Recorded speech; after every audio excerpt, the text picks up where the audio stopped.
마, 다음에도 이렇게 해주소. 내 상사가 좋아할 거요. 남자의 험상궂은 얼굴에 비웃는 듯한 미소가 걸립니다. 그 앞에 선 할아버지는 떨리는 손으로 오늘 막 사온 버스표 뭉치를 내밉니다. 여기 오늘 풀이야. 할아버지의 목소리는 금방이라도 부서질 듯 작고 불안정했습니다. 방금 저 험상궂은 남자에게 할아버지가 건넨 것은 다름 아닌 버스표 뭉치였습니다. 그리고 이 모든 것을 버스터미널 매표소 직원 정만식 씨가 몰래 지켜보고 있었습니다. 만식은 열흘째 매일 오전 8시에 동네에서 폐지를 줍던 75세 할아버지에게 하루 29만 원어치의 버스표를 팔고 있었습니다. 할아버지는 단 한 번도 사용하지 않는 이상한 버스표를 말입니다.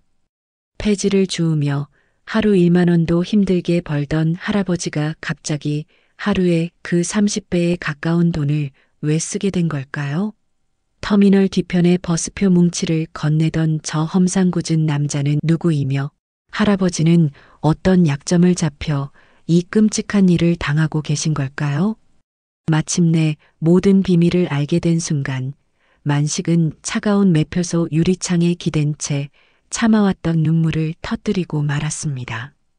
할아버지의 가슴 아픈 사연이 궁금하시다면 이어질 사연에 귀 기울여 주시기 바랍니다.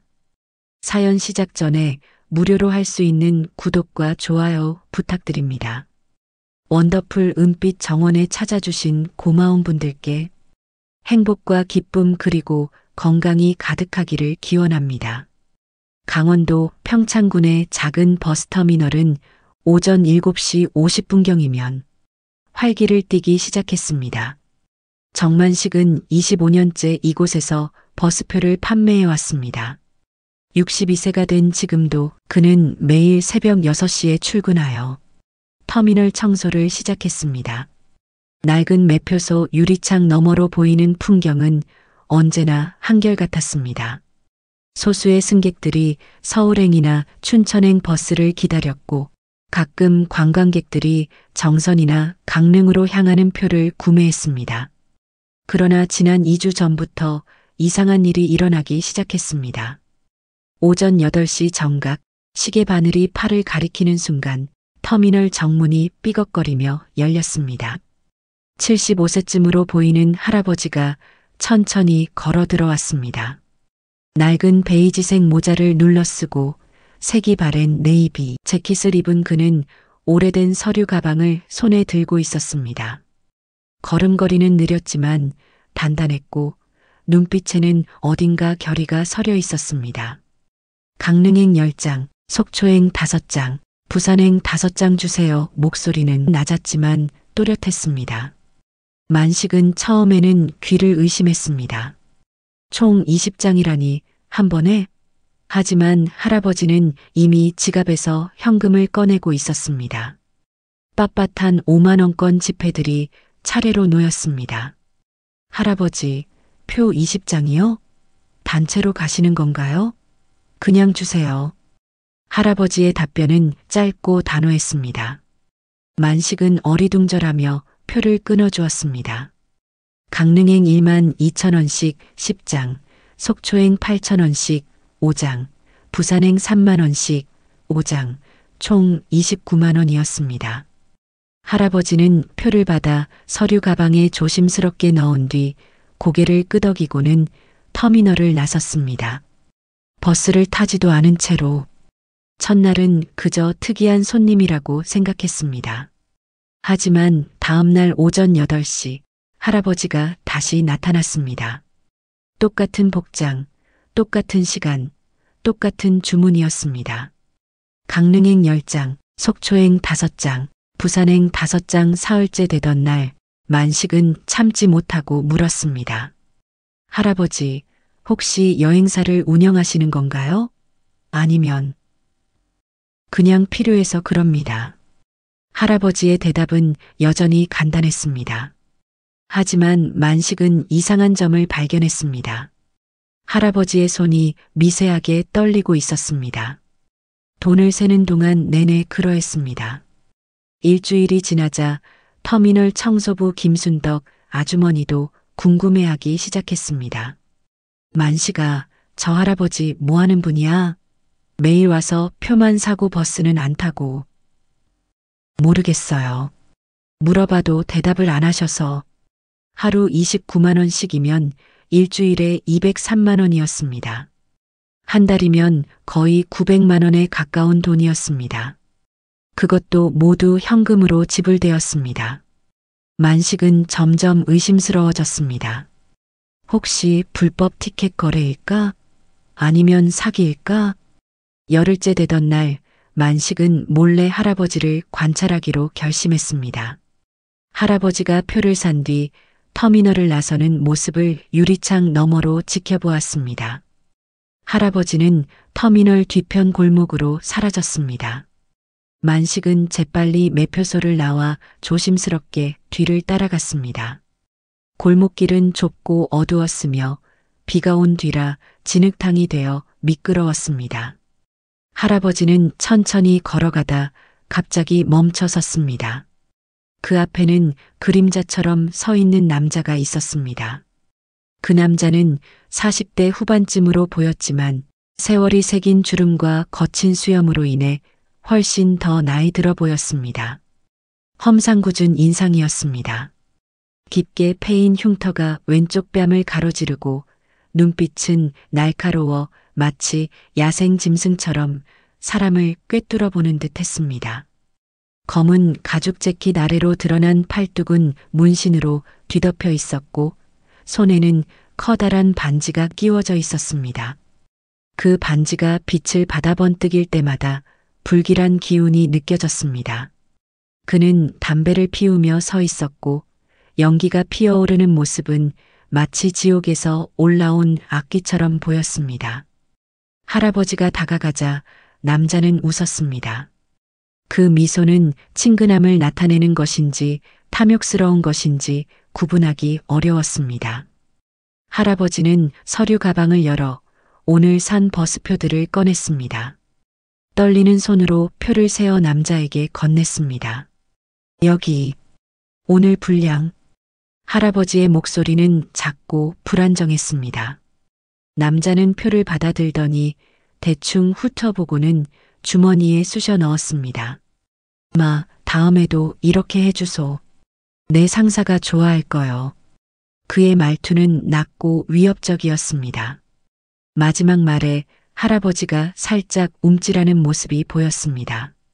남자는 표를 받은 뒤 할아버지의 어깨를 세게 툭 치고는 골목 깊숙이 사라졌습니다. 할아버지는 그 자리에 서서 한숨을 쉬었고 그의 어깨가 처진 채로 돌아섰습니다. 만식은 벽 뒤에 숨어 숨을 죽인 채 이 장면을 지켜보았습니다. 심장이 쿵쾅거렸습니다. 저 남자는 누구지? 왜 할아버지가 표를 저런 놈에게 주는 거야? 협박인가? 아니면 더 큰 범죄? 만식의 머릿속에 온갖 끔찍한 상상이 스쳤습니다.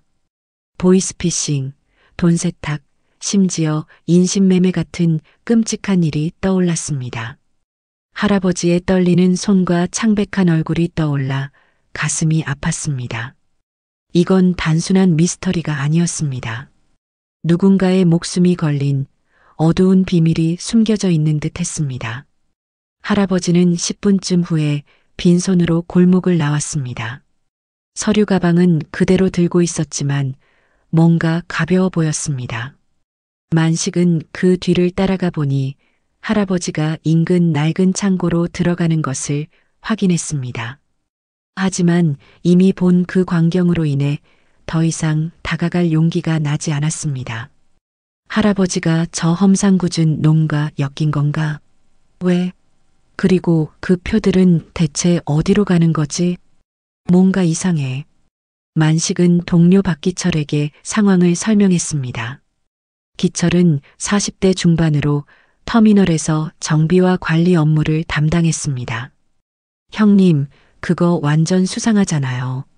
누가 표를 20장씩 사서 안 써요? 분명 뭔가 있어. 게다가 저 험상궂은 남자라니. 마피아처럼 생겼다면서요? 할아버지가 협박당하는 거 아니에요? 우리가 경찰에 신고해야 할까요? 기철의 말에 만식은 더욱 확신을 갖게 되었습니다. 뭔가 불법적인 일이 벌어지고 있다는 확신이었습니다. 하지만 동시에 걱정이 밀려왔습니다.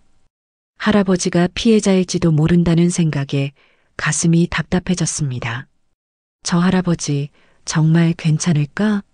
우리가 모르는 고통을 안고 사는 건 아닐까?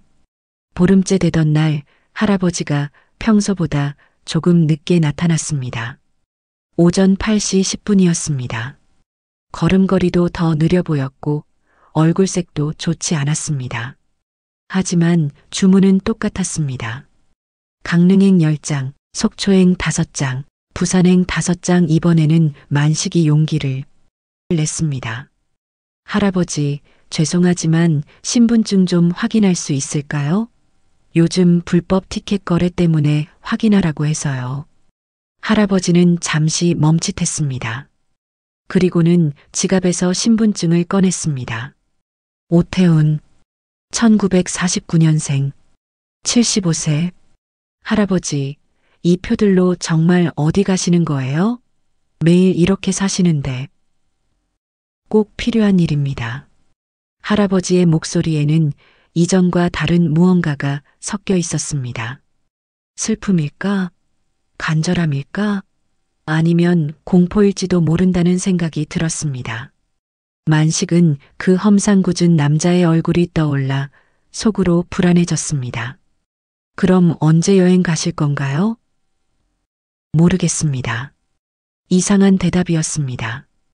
표를 사면서 언제 갈지 모른다니.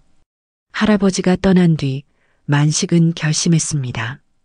오늘은 끝까지 추적해 보겠다고. 퇴근 시간을 조정해서라도. 오후 5시 만식은 터미널 뒤편 골목으로 향했습니다. 할아버지가 매일 사라지는 그 골목이었습니다. 좁은 길을 따라가자 낡은 창고 하나가 나왔습니다. 문에는 자물쇠가 걸려 있었지만 옆쪽 작은 창문으로 안을 들여다볼 수 있었습니다. 만식은 숨을 죽이고 창문 틈으로 안을 들여다보았습니다. 그리고 경악했습니다. 창고 안에는 수백 장의 버스표가 정리되어 있었습니다. 강릉행, 속초행, 부산행이 날짜별로, 목적지별로 깔끔하게 분류되어 봉투에 담겨 있었습니다. 그뿐만 아니라 작은 메모지들도 붙어 있었습니다. 김할머니, 이 어린이 같은 이름들이 적혀 있었습니다. 이게 뭐야? 그때였습니다. 할아버지가 창고 문을 열고 들어오는 소리가 들렸습니다. 만식은 황급히 몸을 숨겼습니다. 창문 틈으로 할아버지의 모습이 보였습니다. 할아버지는 오늘 산 표들을 꺼내더니 역시 봉투에 나누어 담기 시작했습니다. 그리고는 작은 수첩을 꺼내 무언가를 적었습니다. 오늘도 20명을 더 보내었다. 할아버지의 독백 같은 중얼거림이 들렸습니다. 그 험상궂은 남자와의 만남은 대체 무슨 의미일까? 할아버지가 그 남자에게 표를 넘기는 것은 강요된 일일까? 아니면 자발적인 거래일까? 만식의 머릿속에 의문이 소용돌이쳤습니다. 이 비밀을 파헤치면 할아버지의 삶이 무너질지도 모른다는 두려움과 도와야 한다는 책임감이 뒤섞여 가슴을 짓눌렀습니다. 할아버지는 표들을 정리한 뒤 창고 구석에 놓인 액자를 바라보며 한참을 서 있었습니다. 만식은 각도상 액자 안의 사진을 자세히 볼 수는 없었지만 할아버지의 어깨가 미세하게 떨리는 것을 볼 수 있었습니다. 약속? 지켜야 해. 창고를 나선 할아버지는 문을 잠그고 천천히 골목을 빠져나갔습니다. 만식은 한동안 그 자리에서 움직일 수 없었습니다. 대체 무슨 일이 벌어지고 있는 것인가? 할아버지는 왜 버스표를 사 모으고 있는가? 액자 속 사진은 누구지? 그리고 그 험상궂은 남자와의 연결고리는 무엇인가? 할아버지가 지키려는 약속은 어쩌면 목숨을 건 위험한 도박일지도 모른다는 생각이 들었습니다. 이날 밤 만식은 잠을 이루지 못했습니다. 창고에서 본 광경과 골목에서의 섬뜩한 만남이 머릿속에서 떠나지 않았습니다. 수백 장의 버스표, 사람들의 이름이 적힌 메모, 그리고 할아버지의 떨리는 어깨가 계속 떠올랐습니다. 게다가 그 남자의 위협적인 미소는 모든 것을 더욱 어둡게 만들었습니다. 이 모든 것이 연결되어 어떤 거대한 어둠을 예고하는 듯 했습니다. 다음 날 아침 출근한 만식에게 기철이 다가왔습니다. 형님, 어제 추적해봤어요? 어땠어요? 기철아, 이거 우리가 생각하는 것보다 훨씬 복잡한 일 같아. 그 험상궂은 놈 때문에 할아버지가 위험에 처한 거 아닐까? 만식은 어제 본 것을 기철에게 설명했습니다. 기철의 표정도 점점 진지해졌습니다. 그럼 범죄는 아니라는 거네요? 아니, 오히려 더 위험할 수 있어요. 저런 놈이 끼어들면. 형님, 우리 어떻게 해요? 그냥 두고 볼 수 없잖아요. 모르겠어. 하지만 분명한 건 저 할아버지에게는 우리가 모르는 큰 사연이 있다는 거야. 그리고 그 사연이 어쩌면 우리 모두를 휘말리게 할지도 몰라. 오전 8시가 가까워졌습니다. 오늘도 할아버지가 올 것이었습니다. 만식은 평소와 다르게 긴장했습니다. 어떻게 할아버지를 대해야 할지 고민이 되었습니다. 그 험상궂은 남자의 그림자가 할아버지의 등 뒤에 드리워진 듯 했습니다. 정확히 8시 할아버지가 터미널에 들어섰습니다. 하지만 오늘은 뭔가 달랐습니다. 걸음걸이가 더 느렸고 얼굴색이 창백했습니다. 그리고 할아버지가 갑자기 비틀거리더니 매표소 앞에서 쓰러졌습니다. 할아버지, 만식이 황급히 매표소에서 뛰어나왔습니다. 할아버지는 의식을 잃은 상태였고 서류 가방의 내용물들이 바닥에 흩어져 있었습니다. 버스표들과 함께 오태훈 할아버지는 평창군립병원 응급실로 옮겨졌습니다. 다행히 큰 문제는 없었습니다. 과로와 스트레스로 인한 일시적 실신이라는 진단이었습니다. 하지만 만식의 마음은 편하지 않았습니다. 액자의 사진 속 인물과 할아버지가 매일 사모으는 수백 장의 버스표들 사이에는 분명 어떤 연결고리가 있을 것이었습니다. 할아버지가 병원에 입원한 사이 만식은 마을 사람들에게 할아버지에 대해 물어보기 시작했습니다. 터미널 근처 미정식당을 운영하는 윤미자 사장에게 먼저 찾아갔습니다. 67세의 미자는 이 마을에서 40년 넘게 살아온 토박이였습니다. 아, 오태훈 어르신 말씀이세요? 미자는 반찬을 준비하며 고개를 끄덕였습니다. 그분 참 이상하긴 해요. 2주 전부터 매일 우리 가게 와서 밑반찬을 10kg씩 사가시거든요. 10kg요? 혼자 사시는데? 그러게 말이에요. 김치, 나물, 젓갈. 한 번에 10만 원어치씩 사가세요. 그것도 새 돈만 쓰시고 혹시 어디 식당이라도 하시나 했는데 그런 것 같지도 않고 만식은 흥미로워졌습니다. 할아버지의 이상한 행동은 버스표만이 아니었습니다. 그분이 혹시 가족 이야기 같은 거 하신 적 있나요? 미자는 잠시 생각하더니 고개를 저었습니다. 말씀이 별로 없으세요. 그런데 미자가 목소리를 낮췄습니다.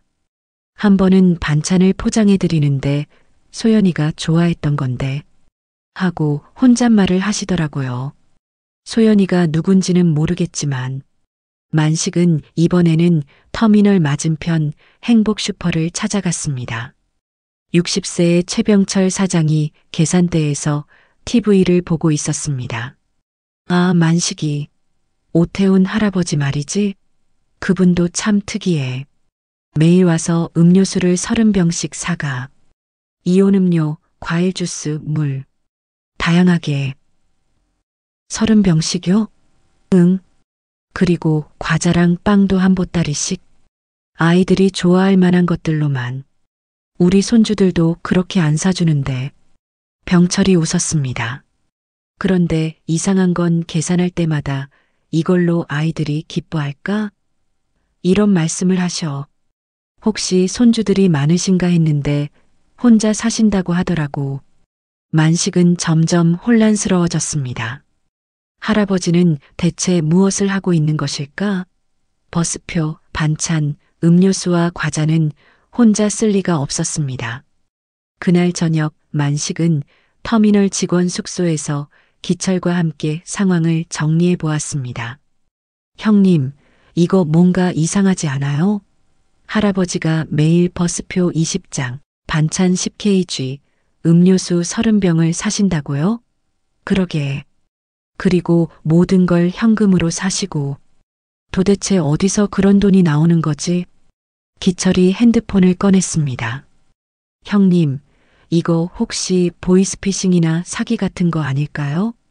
요즘 노인들 대상으로 하는 범죄가 많다던데. 경찰에 신고해야 하는 거 아니에요? 만식도 그런 생각이 들었습니다. 하루에 50만 원 가까이 쓰시는 할아버지의 행동은 분명 정상적이지 않았습니다. 그래, 내일 경찰서에 가보자. 다음 날 아침 만식은 평창경찰서를 찾았습니다. 생활안전과 배수진 경사가 상담을 맡았습니다. 50세의 수진은 20년째 이 지역에서 근무하며 각종 사기 사건들을 다뤄온 베테랑이었습니다. 오태훈 씨요? 75세? 수진이 컴퓨터로 신상 정보를 검색했습니다. 특별한 정과는 없네요. 그런데 말씀하신 행동 패턴이 확실히 의심스럽긴 해요. 어떤 면에서요? 요즘 보이스피싱 범죄자들이 노인들을 이용해서 돈 세탁을 하는 경우가 많아요. 매일 일정한 금액을 현금으로 사용하게 해서 돈의 출처를 흐리는 거죠. 수지는 수첩에 메모를 했습니다. 일단 오태훈 씨의 금융거래 내역을 확인해 볼게요. 그리고 며칠 더 지켜본 뒤에 직접 만나볼 필요가 있을 것 같고요. 만식은 경찰서를 나오면서도 찜찜한 기분이었습니다. 정말 할아버지가 범죄에 연루된 걸까? 아니면 다른 사연이 있는 걸까? 할아버지는 사흘 뒤 퇴원했습니다. 평소보다 더 수척해 보였지만 첫날부터 다시 터미널에 나타났습니다. 시간도 똑같이 오전 8시, 주문도 똑같았습니다. 강릉행 10장, 속초행 5장, 부산행 5장 하지만 이번에는 만식이 할아버지를 더 자세히 관찰했습니다. 할아버지의 손목에 병원 팔찌가 아직 채워져 있었고 얼굴색이 많이 창백했습니다. 그런데도 매일 이 일을 계속하는 이유가 무엇일까? 할아버지, 몸이 아직 안 좋으신 것 같은데 좀 쉬시는 게 어떨까요? 괜찮습니다.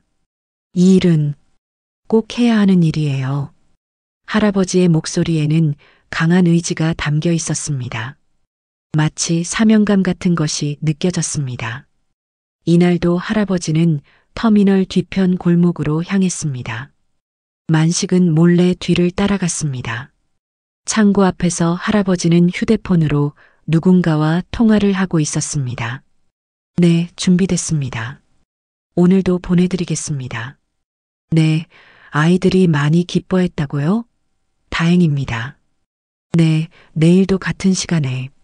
대체 누구와 통화하는 것일까? 만식은 더 가까이 가려다가 발을 헛디뎠습니다. 누구세요? 할아버지가 만식을 발견했습니다.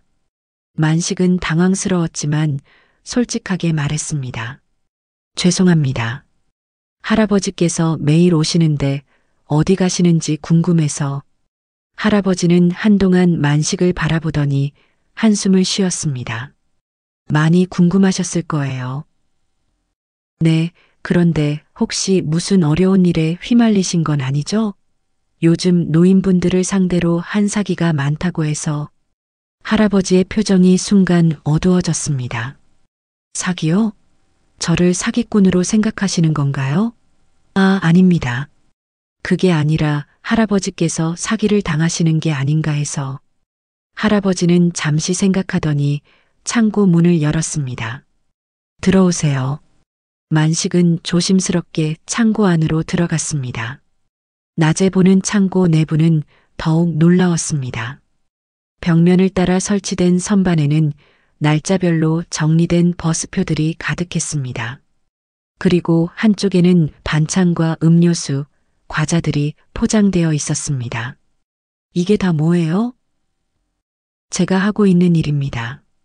할아버지는 구석에 놓인 액자를 가져왔습니다. 사진 속에는 30대 초반으로 보이는 여성이 할아버지와 함께 웃고 있었습니다. 제 딸 소연입니다. 딸분이요? 네. 이 아이가 못다한 꿈이 있어요. 할아버지의 목소리가 떨렸습니다. 그때 창고 밖에서 자동차 소리가 들렸습니다. 할아버지가 시계를 확인했습니다. 아, 시간이 됐네요. 죄송하지만 오늘은 여기까지. 할아버지, 그런데 정말 괜찮으신 거죠? 혹시 누가 할아버지를 이용하는 건 아니고요? 할아버지는 쓴웃음을 지었습니다. 고맙습니다. 하지만 걱정 안 하셔도 돼요. 저는 약속을 지키고 있을 뿐입니다. 만식이 창고를 나서는데 밖에서 작은 버스 한 대가 기다리고 있었습니다. 버스 옆면에는 평창사회복지관이라고 적혀 있었습니다. 할아버지가 창고에서 포장된 물건들을 가져와 버스에 실었습니다. 할아버지, 안녕하세요. 버스에서 내린 30대 여성이 할아버지에게 인사했습니다. 사회복지사처럼 보였습니다. 오늘도 준비해 주셔서 감사합니다. 아이들이 정말 기뻐해요. 별 말씀을요. 소연이가 좋아했을 일이니까요. 또 소연이 이야기였습니다. 만식은 더욱 궁금해졌지만 할아버지와 복지사의 대화를 방해할 수는 없었습니다. 버스가 떠난 뒤 할아버지는 만식에게 말했습니다. 내일부터는 따라오지 마세요. 괜한 오해만 생길 뿐입니다. 그날 밤 만식은 배수진 경사에게 전화했습니다. 경사님, 오늘 할아버지를 따라가 봤는데 사회복지관 버스가 와서 물건들을 가져갔어요. 사회복지관이요? 그럼 기부 활동을 하시는 건가요? 그런 것 같기도 한데. 하지만 뭔가 이상해요. 매일 그렇게 많은 돈을 쓰시는 게. 수진의 목소리가 진지해졌습니다. 내일 은행 조회 결과가 나올 예정입니다. 그때 확실해질 거예요. 다음 날 오후 수진에게서 전화가 왔습니다. 만식 씨, 큰일 났습니다. 오태훈 씨 계좌로 최근 한 달 사이에 15억 원이 입금됐어요. 15억이요? 네, 그것도 한 번에. 출처가 의심스러워요. 내일 할아버지를 직접 만나봐야겠습니다. 만식의 가슴이 두근거렸습니다. 75세 할아버지에게 갑자기 그런 거금이 들어올 이유는 무엇일까? 정말 범죄에 연루된 걸까? 이튿날 오전 수진 경사가 터미널에 나타났습니다. 시간을 맞춰 할아버지도 도착했습니다. 오태훈 씨죠? 평창경찰서 배수진입니다. 잠깐 이야기 좀 나눌 수 있을까요? 할아버지의 표정이 굳어졌습니다. 무슨 일이신지. 최근 계좌 거래 내역에 대해 확인하고 싶은 게 있어서요. 혹시 사기나 범죄에 연루되신 건 아닌지. 할아버지가 깊은 한숨을 쉬었습니다. 역시 그럴 줄 알았습니다. 네, 따라오세요. 모든 걸 말씀드리겠습니다. 할아버지는 터미널 뒤편 골목으로 향했습니다. 수진과 만식이 뒤를 따랐습니다. 창고 앞에서 할아버지가 문을 열며 말했습니다. 먼저 이걸 보시죠. 그리고 제 이야기를 들어보세요. 창고 안에서 할아버지가 꺼낸 것은 한 뭉치의 서류들이었습니다. 그중 맨 위에 있던 것은 40년 전 국채 매입 증서였습니다. 이게 바로 15억의 출처입니다. 수진 경사는 40년 전 국채 매입 증서를 자세히 살펴보았습니다. 1984년에 발행된 특수 건설 국채였습니다. 당시 정부가 대규모 인프라 건설을 위해 발행했던 장기 채권으로 40년 만기에 원금의 20배를 보장하는 조건이었습니다. 하지만 워낙 장기간이라 대부분의 사람들이 잊고 지냈던 것들이었습니다. 이게 진짜인가요? 수진이 서류를 들여다보며 물었습니다. 할아버지는 고개를 끄덕였습니다. 1984년 제가 35세 때였습니다. 당시 건설 현장에서 일하면서 번 돈 750만 원으로 샀어요. 워낙 장기 채권이라 사실 잊고 살았죠. 그런데 지난달 갑자기 은행에서 연락이 왔어요. 만기가 됐으니 찾으러 오라고. 만식이 계산기를 두드려 보았습니다. 750만 원에 20배면 정확히 1억 5천만 원인데 15억이 어떻게. 그게 바로 특이한 점이었습니다. 할아버지가 또 다른 서류를 꺼냈습니다. 이 채권이 정부의 특별개발사업 부지에 편입되면서 추가 보상금이 붙었어요. 토지보상금 명목으로 10배가 더 지급된 겁니다. 수진이 서류들을 꼼꼼히 확인했습니다. 모든 서류가 진짜였습니다. 은행 입금 내역, 정부 보상금 지급 확인서, 세금 납부 증명서까지 완벽했습니다. 그럼 범죄와는 전혀 관계없는 거네요. 수진이 안도의 한숨을 쉬었습니다. 하지만 그렇다면 왜 매일 이런 식으로 돈을 쓰시는 거죠?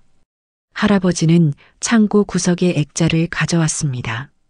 소연의 사진이었습니다. 제 딸 소연이 때문입니다. 딸분이요? 할아버지의 눈에 눈물이 맺혔습니다. 소연이는 5년 전에 세상을 떠났어요. 창고 안이 순간 조용해졌습니다. 할아버지는 떨리는 손으로 액자를 쓰다듬었습니다. 소연이는 여행사에서 일했어요. 꿈이 있었죠. 언젠가는 여행을 못 가본 사람들, 특히 가난한 아이들이나 어려운 할머니, 할아버지들에게 여행의 기회를 주고 싶다고 했어요. 만식이 조심스럽게 물었습니다. 그럼 지금 하시는 일이? 네. 소연이의 꿈을 제가 대신 이루고 있는 거예요. 할아버지가 눈물을 닦았습니다. 처음에는 그냥 혼자 슬퍼만 했어요. 그런데 이 돈이 생기고 나서 소연이가 하고 싶어 했던 일을 해야겠다는 생각이 들었어요. 수진이 이해하기 시작했습니다. 그래서 사회복지관과 연결해서 어려운 분들에게 여행 기회를 제공하시는 거군요. 맞습니다. 매일 사는 버스표들은 모두 복지관을 통해서 필요한 분들에게 나눠드려요. 독거 할머니들, 시설의 아이들, 장애인분들, 소연이가 보고 싶어 했던 분들이죠. 할아버지는 창고 한쪽에 정리된 명단을 보여주었습니다. 날짜별로 버스표를 받은 사람들의 이름과 목적지가 적혀 있었습니다. 김춘자 할머니 82세 마이너스 강릉 바다 구경 이민 수군 12세 마이너스 부산 가족 상봉 박영희 씨 45세 휠체어 마이너스 속초 설악산 수십 명의 이름들이 빼곡히 적혀 있었습니다. 만식이 감탄했습니다. 정말 대단하세요. 그런데 왜 비밀로 하신 거예요? 할아버지가 쓴웃음을 지었습니다. 소연이 말이 맞았어요. 아빠, 진짜 좋은 일은 조용히 하는 거야. 그리고 할아버지의 목소리가 작아졌습니다. 사실은 제가 부끄러워서요. 부끄럽다고요? 소연이가 살아있을 때는 이런 일에 관심도 없었어요. 돈 버는 것만 생각했죠. 소연이가 여행사에서 봉사활동한다고 할 때도 그런 걸로 돈이 벌리냐고 핀잔만 줬어요. 할아버지의 고백에 모두가 숙연해졌습니다. 소연이가 죽고 나서야 깨달았습니다. 그 아이가 얼마나 따뜻한 마음을 가지고 있었는지. 그래서 이제라도 그 아이의 꿈을 이뤄주고 싶었습니다.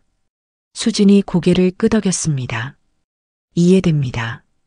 그런데 할아버지, 혼자서 이런 일을 하시기에는 너무 무리가 아닌가요? 몸도 좋지 않으시잖아요. 괜찮습니다. 이 일을 할 때가 제일 행복해요. 소연이가 옆에 있는 것 같거든요. 만식이 궁금한 점을 물었습니다. 그럼 매일 사시는 반찬이나 간식들도?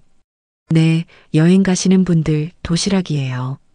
소연이가 여행의 맛은 도시락에서 나온다고 했거든요. 할아버지가 처음으로 환하게 웃었습니다. 수진이 정리하듯 말했습니다. 그럼 정말 범죄와는 전혀 관계없고 순수한 봉사활동을 하고 계신 거네요. 네. 하지만 이제 비밀이 다 밝혀졌으니 그만둬야겠어요. 왜요? 소연이가 말했어요. 진짜 좋은 일은 아무도 모르게 하는 거야. 이제 알려지면 의미가 없죠. 만식이 급하게 말했습니다. 아니에요, 할아버지. 더 많은 사람들이 도울 수 있잖아요. 할아버지 혼자서는 한계가 있으시잖아요. 하지만 할아버지는 고개를 저었습니다. 아니에요. 이건 제가 소연이와의 약속이에요. 다른 사람이 끼어들 일이 아니죠. 수진이 할아버지를 설득하려 했지만 할아버지의 마음은 굳어 보였습니다. 그때 할아버지의 휴대폰이 울렸습니다. 네, 평창사회복지관이죠. 네. 뭐라고요? 할아버지의 표정이 점점 밝아졌습니다. 정말요? 김춘자 할머니가. 네, 알겠습니다. 전화를 끄는 할아버지가 눈물을 글썽였습니다. 김춘자 할머니가 강릉에서 보낸 편지래요. 60년 만에 처음 바다를 봤다면서 너무 고맙다고. 할아버지는 주머니에서 구겨진 편지를 꺼냈습니다. 태훈이 아버지께 제가 살면서 바다를 본 건 처음이었어요. 파도 소리를 들으니 마음이 이렇게 평온해지네요. 고맙습니다. 소연이라는 따님을 두셨으니 얼마나 자랑스러우실까요? 마이너스 춘자 할머니 올림. 편지를 읽는 할아버지의 손이 떨렸습니다. 소연아, 너의 꿈이 이렇게 많은 사람들을 행복하게 하고 있구나. 만식과 수진도 감동했습니다. 하지만 동시에 걱정도 되었습니다. 할아버지의 건강이 좋지 않다는 것을 알 수 있었기 때문입니다. 할아버지, 그런데 정말 괜찮으세요? 병원에서 뭐라고 하던가요? 할아버지가 잠시 망설이더니 말했습니다. 사실, 시간이 많지 않아요. 네, 간암이에요. 이기. 할아버지가 담담하게 말했습니다. 의사가 길게 봐야 1년이라고 했어요. 창고 안이 다시 조용해졌습니다. 그래서 더 서둘러야 해요. 소연이와의 약속을 다 지키기 전에는 갈 수 없거든요. 만식이 목이 메었습니다. 할아버지, 괜찮아요. 저는 충분히 살았어요. 이제 소연이 꿈을 이루는 게 제 마지막 숙제예요. 수진이 조심스럽게 물었습니다. 그럼 15억으로 얼마나 더 하실 수 있는 거예요? 할아버지가 계산해 보았습니다. 매일 50만 원씩 쓰면 한 달에 1,500만 원. 10개월 정도는 할 수 있을 것 같아요. 10개월이면 약 3,000명 정도가 여행을 갈 수 있겠네요. 네. 소연이가 꿈꿨던 숫자예요. 아빠, 1년에 3,000명 정도 도울 수 있으면 정말 대단한 거야. 할아버지가 딸의 말을 따라하니 그 목소리가 더욱 애절하게 들렸습니다. 이때 창고 밖에서 차 소리가 들렸습니다. 평창 사회복지관 버스였습니다. 아, 시간이 됐네요. 할아버지가 일어났습니다. 복지관에 김미영 사회복지사가 내려서 인사했습니다. 할아버지, 안녕하세요. 오늘도 12명분 준비해 주셨죠? 네, 모두 준비됐어요. 할아버지가 오늘 포장한 버스표와 도시락을 버스에 실었습니다. 김미영이 만식과 수진을 보고 궁금해했습니다. 이분들은 할아버지가 소개했습니다. 터미널 직원분이랑 경찰관님이에요. 저에 대해 궁금한 게 있으셔서. 김미영이 환하게 웃었습니다. 아, 할아버지 얘기 들으셨나 보네요. 정말 천사 같으신 분이에요. 저희 복지관에서 20년 일했는데 이런 분은 처음 봐요. 그런가요? 네. 조건도 없으시고 감사 인사도 받으시려고 하지 않고 그냥 묵묵히 도와주세요. 소연이라는 따님 이야기를 하실 때 정말 자랑스러워 하시거든요. 할아버지가 부끄러워하며 손을 흔들었습니다. 별일 아니에요. 무슨 별일 아니에요? 지난달부터 지금까지 벌써 500명이 넘는 분들이 할아버지 덕분에 여행을 다녀왔어요. 모두들 너무 고마워해요. 500명이었습니다. 한 달 반 만에 500명을 도왔다는 것이었습니다. 김미영이 계속 말했습니다. 특히 어제 다녀온 이민수라는 아이가 있어요. 12살인데 부모님이 부산에서 일하시거든요. 3년 만에 가족을 만났는데 얼마나 좋아하던지 할아버지께 편지도 써왔어요. 할아버지가 기뻐했습니다. 정말요? 네. 나중에 어른이 되면 할아버지 같은 사람이 되고 싶다고 썼어요. 할아버지의 눈에 다시 눈물이 맺혔습니다. 버스가 떠난 뒤 수진이 말했습니다. 할아버지, 정말 대단한 일을 하고 계세요. 하지만 혼자 하시기에는 너무 버거우실 것 같은데. 괜찮아요. 소연이가 지켜보고 있어요. 만식이 결심한 듯 말했습니다. 할아버지, 제가 도와드릴게요. 네. 저도 매일 할아버지께서 하시는 일을 봤으니까 이제 남이 아니에요. 제가 할 수 있는 일이 있으면 도와드리고 싶어요. 수진도 고개를 끄덕였습니다. 저도 마찬가지예요. 이런 좋은 일을 혼자 하시게 둘 수는 없죠. 하지만 할아버지는 여전히 고개를 저었습니다. 고맙지만 이건 제가 혼자 해야 할 일이에요. 소연이와의 약속이니까. 그때 할아버지가 갑자기 기침을 시작했습니다.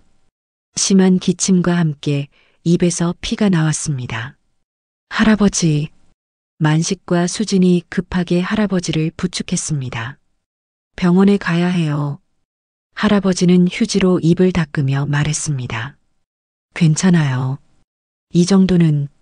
하지만 얼굴이 창백해진 할아버지를 보니 전혀 괜찮아 보이지 않았습니다. 할아버지, 이렇게 몸이 안 좋으신데 어떻게 혼자 이 일을 계속하세요? 할아버지가 액자 속 소연의 사진을 바라보았습니다. 소연아, 아빠가 약속을 지킬 수 있을까? 그 순간 모두가 깨달았습니다. 할아버지에게 시간이 많지 않다는 것을, 그리고 소연의 꿈을 이루기 위해서는 더 많은 사람들의 도움이 필요하다는 것을. 그런데 할아버지가 버스표를 건네던 그 험상궂은 남자는 누구였던 거지? 아직 범죄에 연루된 부분이 있을까? 온전히 의심을 다 떨쳐내지는 못하겠어. 만식은 아직은 할아버지에 대한 불안과 걱정을 안고 생각했습니다. 오태훈 할아버지는 결국 병원에 실려갔습니다. 이번에는 상태가 심각했습니다. 간암이 예상보다 빠르게 진행되고 있었습니다. 의사는 할아버지에게 절대 안정을 취하라고 했지만 할아버지의 마음은 창고에 있는 버스표들과 기다리고 있을 사람들에게 가 있었습니다. 병실에서 할아버지는 만식에게 부탁했습니다. 만식 씨, 부탁이 있습니다. 말씀하세요, 할아버지. 제가 며칠 여기 있어야 할 것 같은데 그동안 복지관에서 연락 오면 어떻게 해야 할지. 만식이 당연하다는 듯 답했습니다. 제가 대신 하겠습니다. 창고 열쇠 주세요. 하지만 할아버지는 망설였습니다. 아니에요. 이건 제가 해야. 할아버지, 지금 상태로는 무리예요. 며칠만 제가 대신하고 할아버지께서 좀 나아지시면 다시 하시면 되잖아요. 할아버지가 한참을 고민하다가 결국 창고 열쇠를 내밀었습니다. 고맙습니다. 하지만 아무에게도 말하지 말아주세요. 다음 날부터 만식은 할아버지의 일을 대신하기 시작했습니다. 오전 8시에 출근해서 버스표를 구매하고 미정식당에서 반찬을 사고 행복 슈퍼에서 간식을 준비했습니다. 처음에는 서툴렀지만 점점 요령이 생겼습니다. 복지관에서 김미영 사회복지사가 버스를 가지고 오자 만식이 설명했습니다. 할아버지께서 몸이 좀 안 좋으셔서 제가 대신 하게 됐습니다. 아, 그래요? 할아버지 괜찮으신가요? 곧 나아지실 겁니다. 김미영이 걱정스러운 표정을 지었습니다. 할아버지께서 요즘 많이 안 좋아 보이시더라고요. 그런데 저희가 말려도 계속 하시려고 하셔서. 그러게요. 정말 대단하신 분이에요. 물건들을 버스에 실으면서 김미영이 말했습니다. 만식 씨도 이제 이 일에 대해 아시게 됐을 텐데. 정말 놀라우시죠? 네, 처음에는 수상하다고 생각했는데. 저도 처음에는 의심했어요. 갑자기 나타나셔서 매일 이렇게 큰 기부를 하시니까요. 하지만 할아버지를 알고 보니 정말 순수한 분이세요. 김미영이 잠시 망설이더니 계속 말했습니다. 사실 할아버지에 대해 더 놀라운 일이 있습니다. 뭡니까? 이것 외에도 다른 일을 더 하시고 계세요. 만식이 놀랐습니다. 다른 일이요? 네. 서울에 있는 보육원이랑 요양원에도 매달 지원을 하십니다. 그것도 수천만 원씩이요. 정말입니까? 네.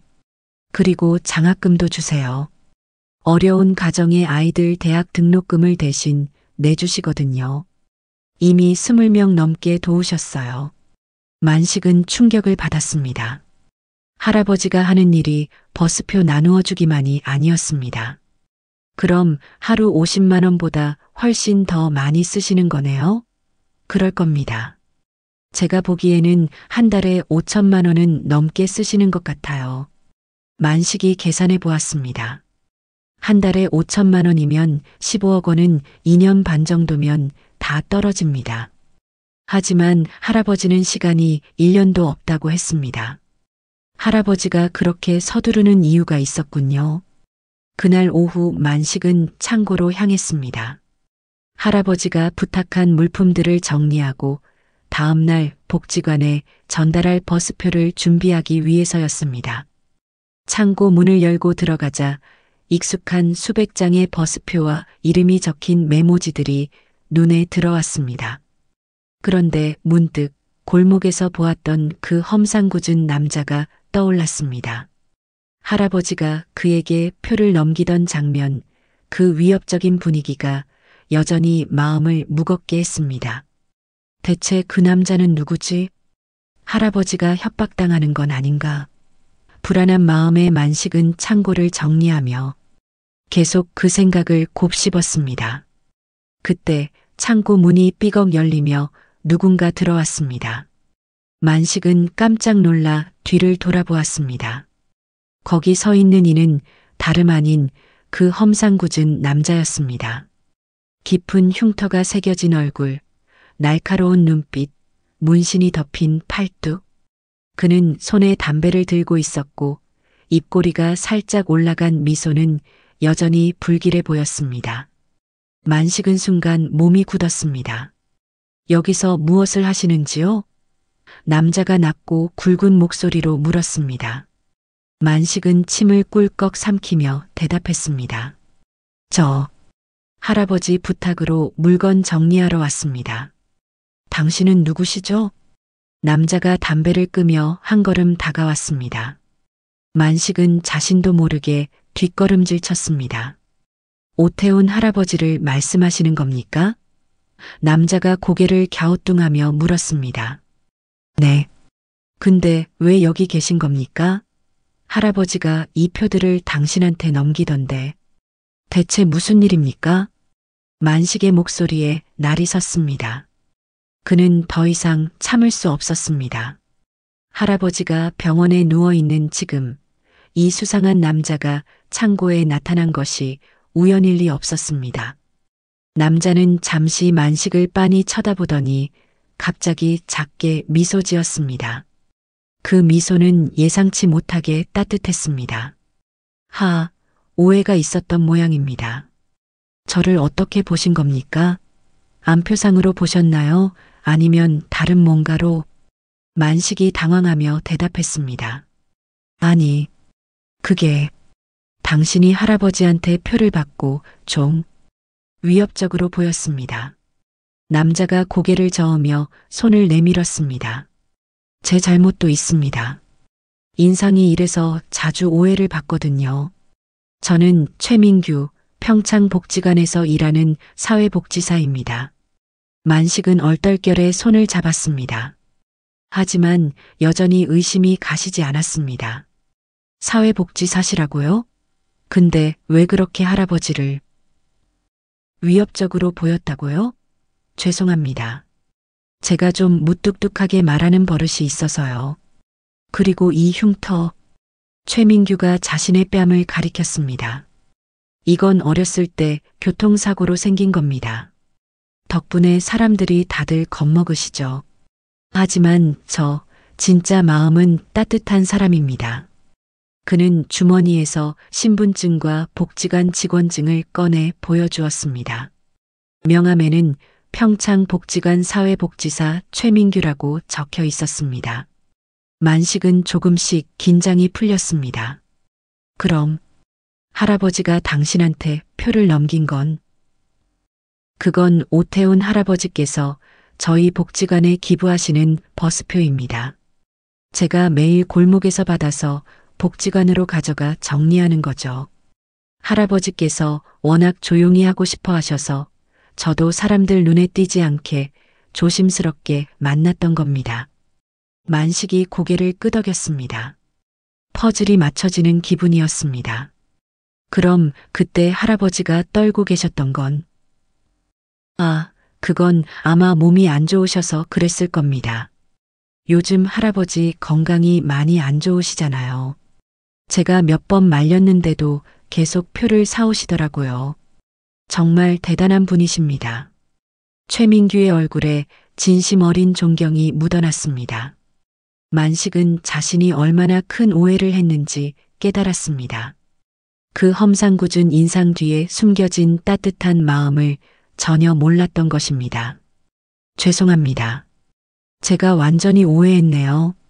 당신이 그런 분인 줄 몰랐습니다. 괜찮습니다.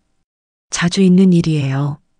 근데 만식 씨, 할아버지 일을 돕고 계시다면서요? 대단하시네요. 이 일 쉽지 않습니다. 두 사람은 창고 안에서 잠시 이야기를 나누었습니다. 최민규는 할아버지가 복지관과 어떻게 연결되었는지, 그리고 그 표들이 어떻게 지역에 소외된 이들에게 전달되는지 설명해 주었습니다. 그는 할아버지가 처음 복지관에 찾아왔을 때 딸 소연의 꿈을 이루기 위해 이 일을 시작했다고 말했다고 전했습니다. 할아버지께서 그러시더라고요. 소연이가 못 이룬 꿈을 내가 대신 이뤄야 한다고요. 그 마음이 정말 감동적이었습니다. 만식은 점점 더 할아버지의 이야기에 빠져들었습니다. 그날 저녁 만식은 병원에 할아버지를 문병 갔습니다. 할아버지는 많이 약해져 있었지만 여전히 창고 일을 걱정하고 있었습니다. 오늘은 어땠습니까? 잘했습니다. 그리고 최민규 씨 만났습니다. 할아버지가 살짝 놀란 표정을 지었습니다. 민규 씨를? 그 친구가 좀 무섭게 생겼죠? 네, 처음엔 좀 무서웠는데 좋은 분이더라고요. 복지관에서 열심히 일하는 사람이라고요. 할아버지가 미소 지었습니다. 민규 씨가 없었으면 이 일 못했습니다. 처음에 저도 그 친구 보고 겁먹었는데 알고 보니 마음이 참 따뜻한 사람이에요. 소연이 꿈을 이해해주고 조용히 도와줬죠. 만식이 웃으며 말했습니다. 저도 오해했어요. 죄송하게도. 다들 그렇습니다. 민규 씨도 자기 인상 때문에 속상할 때 많다고 하더라고요. 할아버지가 침대머리 서랍에서 낡은 다이어리를 꺼냈습니다. 이게 소연이가 써놓은 계획입니다. 다이어리를 펼치니 소연의 글씨로 빼곡히 적혀 있었습니다. 나의 꿈 마이너스 따뜻한 여행 프로젝트. 매년 1000명의 어려운 아이들에게 여행 기회 제공. 요양원 어르신들 고향 방문 도우기. 장애인 가족여행 지원. 공부 잘하는 어려운 아이들 장학금 지원. 여행을 통해 꿈을 찾을 수 있도록 도움. 만식이 감동했습니다. 정말 대단한 계획이네요. 그런데 소연이가 이 계획을 실천하기도 전에 할아버지의 목소리가 떨렸습니다.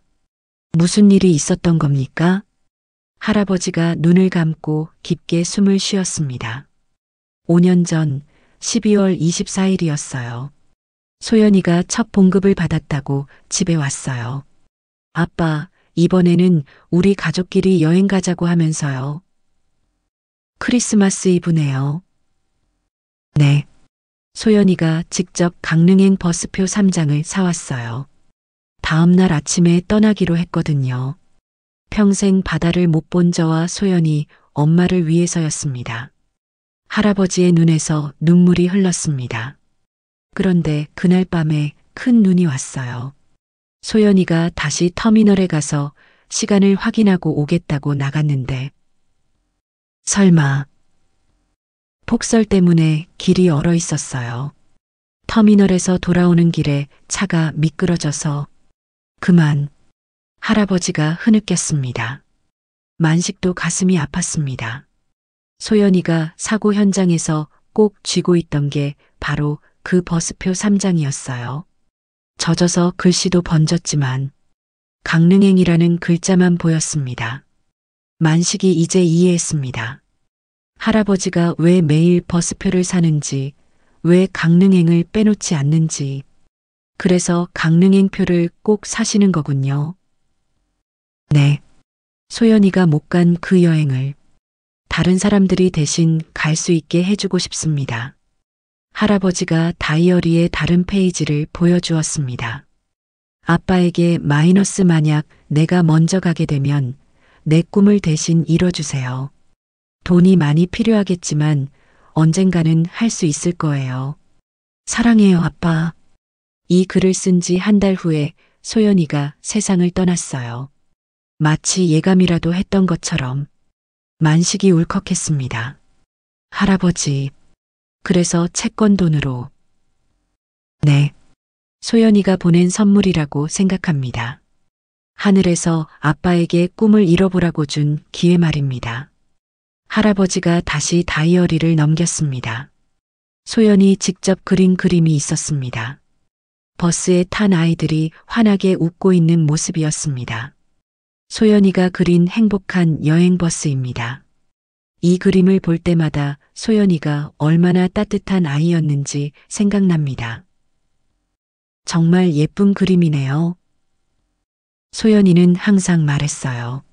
아빠, 돈이 많아지면 이런 버스를 100대 정도 굴리고 싶어.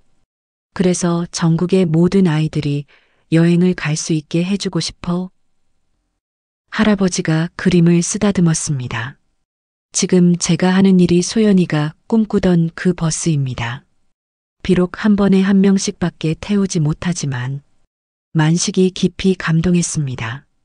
단순한 기부가 아니라 딸과의 약속, 딸의 꿈을 실현하는 일이었습니다. 할아버지, 그런데 정말 혼자서 다 하실 수 있을까요? 소연이의 꿈이 이렇게 크신데. 할아버지가 고개를 저었습니다. 모르겠습니다. 시간도 얼마 없고 사실 무섭습니다. 무서우시다고요? 소연이와의 약속을 다 지키지 못할까 봐서입니다. 벌써 5년이나 늦었는데 할아버지의 고백에 만식이 마음이 아팠습니다. 그런 큰 꿈을 혼자서 짊어지고 있었던 것입니다. 할아버지, 정말 도와드리고 싶습니다. 소연이의 꿈이라면 더더욱요. 하지만 할아버지는 여전히 머뭇거렸습니다. 고맙지만 이건 정말 제가 혼자 해야 하는 일입니다. 그때 병실 문이 열리고 김미영이 들어왔습니다. 그리고 그녀 뒤로 최민규가 따라 들어왔습니다. 그의 거친 외모에 만식은 순간 놀랐지만 이미 오해가 풀린 터라 미소를 지었습니다. 할아버지, 안녕하세요. 문병 왔습니다. 김미영이 꽃다발과 함께 봉투 하나를 내밀었습니다. 할아버지께 편지 드립니다. 그동안 도움받으신 분들이 보내신 거예요. 할아버지가 봉투를 열어보니 수십 장의 편지가 들어 있었습니다. 태운 할아버지께 덕분에 생전 처음 바다를 봤습니다. 마이너스 김춘자 할아버지 같은 어른이 되고 싶습니다. 마이너스 이민수 대학교 갈 수 있게 해주셔서 감사합니다. 마이너스 박지은 요양원 어르신들이 고향에 다녀오시고 많이 좋아하세요.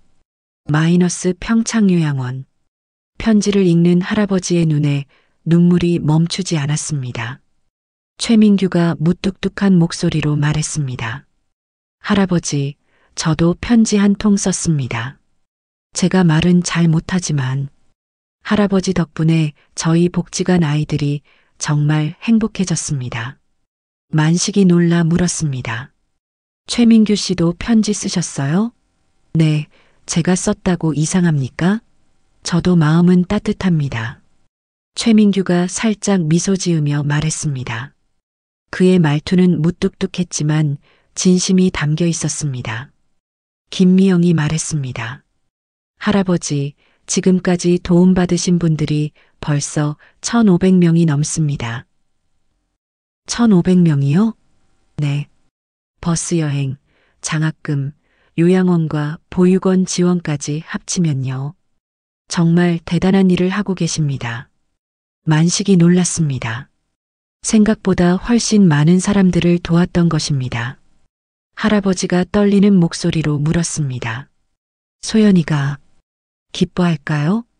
최민규가 단호하게 말했습니다. 당연히 기뻐하실 겁니다. 제가 소연 씨를 직접 뵌 적은 없지만 할아버지가 하신 일을 보면 그분이 얼마나 따뜻한 분이었는지 알겠습니다. 하지만 그때 할아버지가 갑자기 기침을 시작했습니다. 또 피가 나왔습니다. 할아버지, 간호사들이 급하게 달려왔습니다. 할아버지의 상태가 급격히 나빠지고 있었습니다. 의사가 만식, 김미영, 최민규를 밖으로 불렀습니다. 할아버지 상태가 좋지 않습니다. 아마 한 달, 길어야 2달 정도로 보입니다. 만식이 충격을 받았습니다. 그럼 소연이의 꿈을 다 이루지 못하는 건가요? 의사가 고개를 저었습니다. 지금 상태로는 무리해서 활동하시기 어려울 것입니다. 병실 밖에서 만식, 김미영, 최민규가 걱정스러운 표정으로 이야기를 나누었습니다. 이대로 끝날 수는 없습니다. 만식이 결심한 듯 말했습니다. 맞아요. 할아버지 혼자서는 힘드시겠어요. 김미영이 동의했습니다. 최민규가 팔짱을 끼며 말했습니다.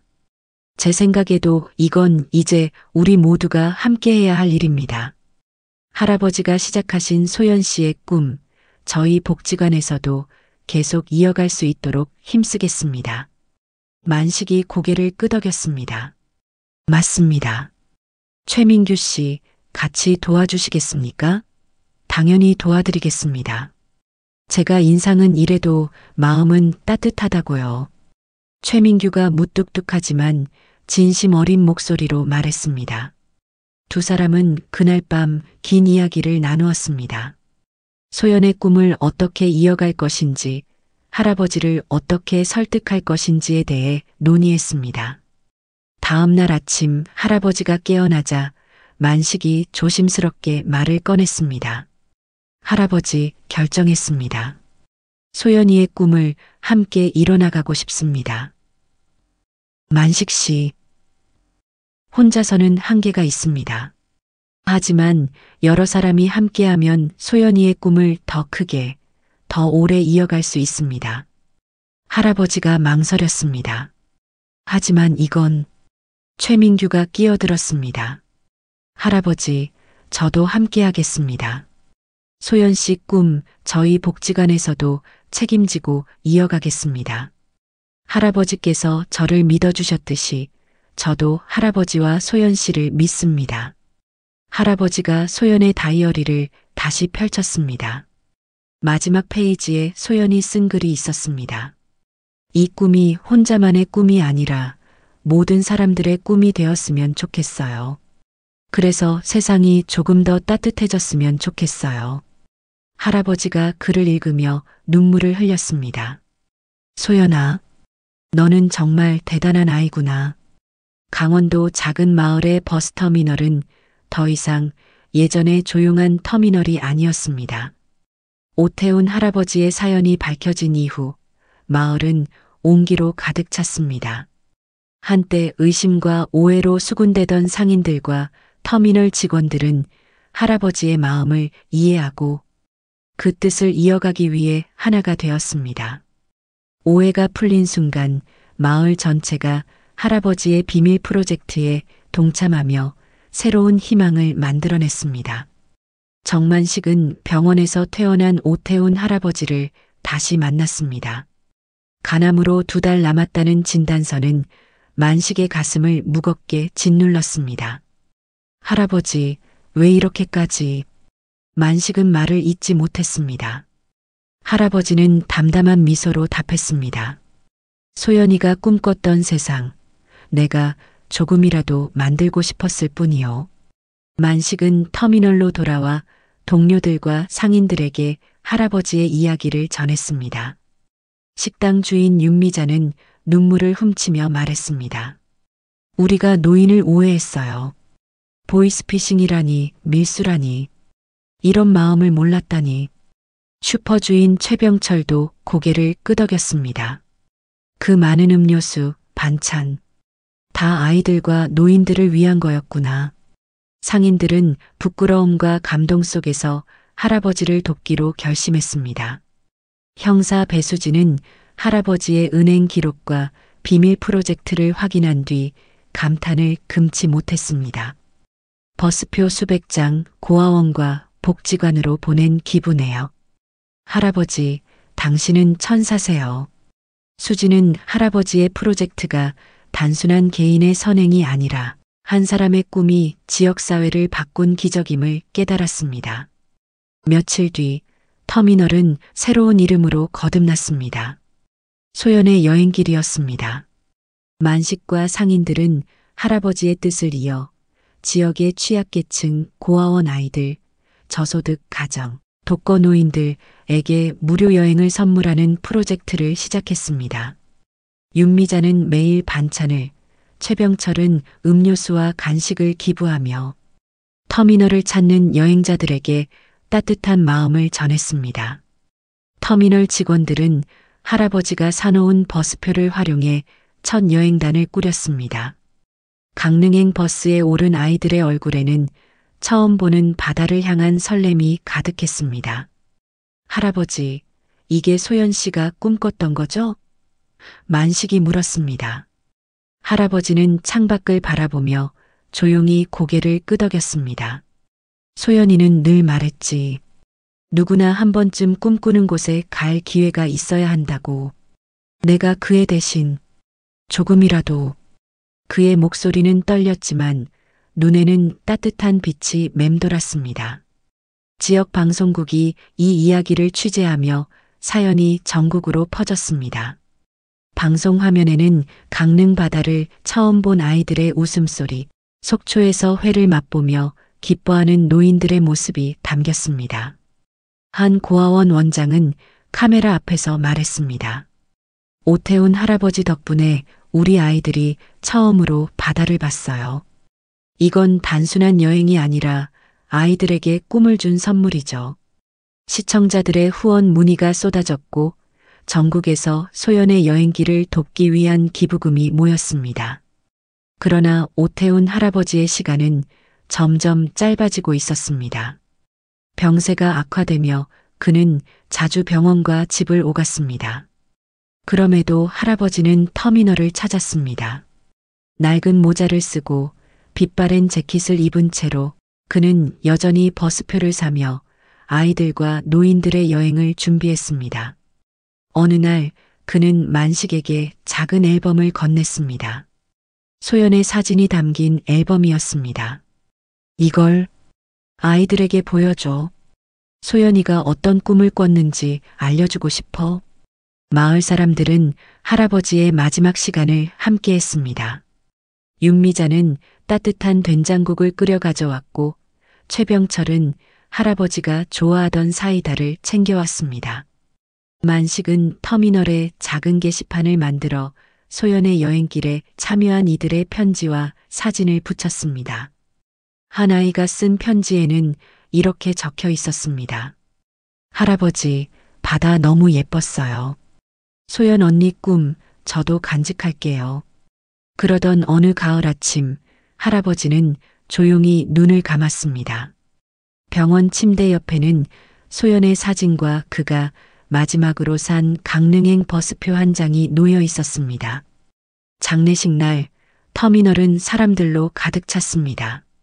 고아원 아이들, 여행을 다녀온 노인들, 그리고 마을 주민들이 할아버지를 배웅하러 왔습니다. 만식은 추모 연설에서 말했습니다. 할아버지, 당신의 마음이 우리를 바꿨어요. 소연 씨의 꿈은 이제 우리 모두의 꿈이 됐습니다. 할아버지의 장례 후 마을은 그의 뜻을 영원히 잇기 위해 소연재단을 설립했습니다. 재단은 할아버지가 남긴 채권의 일부와 전국에서 모인 기부금을 바탕으로 운영되었습니다. 소연재단은 더 많은 아이들과 노인들에게 여행의 기회를 선물하며 소연의 꿈을 전국으로 확장했습니다. 강릉, 속초, 부산을 넘어 제주, 경주, 전주까지 소연이 꿈꿨던 곳들로 사람들이 떠났습니다. 터미널의 소연의 여행길 게시판은 점점 더 많은 사진과 편지로 채워졌습니다. 한 노인은 편지에 이렇게 썼습니다. 75년 만에 처음으로 바다를 봤습니다.